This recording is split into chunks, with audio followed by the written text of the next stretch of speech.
11 नवंबर को बिहार की जिन 122 सीटों पर उम्मीदवारों की किस्मत की कहानी लिखी जानी है, उसमें सीमांचल एक ऐसा इलाका है जहां से महागठबंधन को बहुत ज्यादा उम्मीद है और एनडीए भी उसी सीमांचल को साधने की तैयारी में है। और साधेगा नहीं तो कहीं ना कहीं यह कोशिश है कि वोट में सेंधमारी कैसे हो सके महागठबंधन की।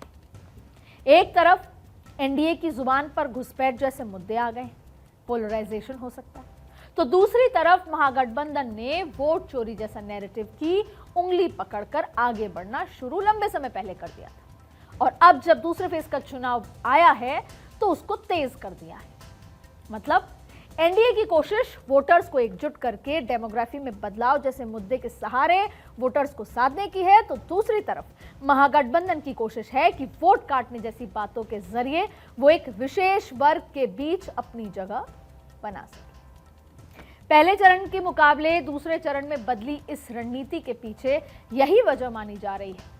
तभी पहले चरण का प्रचार थमने के बाद जब नजरें बिहार चुनाव के दूसरे चरण पर आके टिकी तो राहुल गांधी हरियाणा का हाइड्रोजन बॉम्ब लेकर आ गए।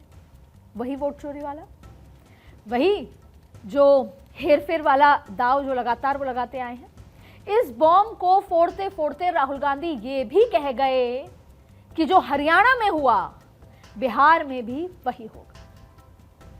तो सवाल उठने लगे कि क्या कांग्रेस ने पहले ही अपनी हार मान ली और हार का ठीकरा इसी एच फाइल्स पर फोड़ दिया, और इस एच फाइल्स को खोलने के लिए टाइमिंग ठीक बिहार चुनाव के दूसरे चरण से पहले चुनी गई।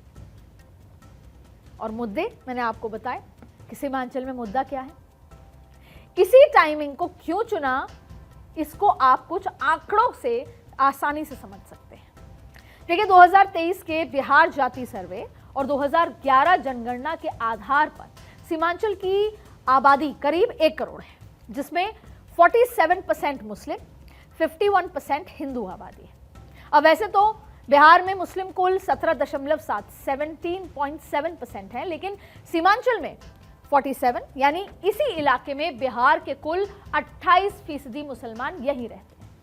और यही वजह मानी जाती है कि यहां पर सत्ता की चाबी मुस्लिम मतदाताओं के हाथ में है और शायद इसीलिए महागठबंधन को यहां से सबसे ज्यादा उम्मीदें होती हैं।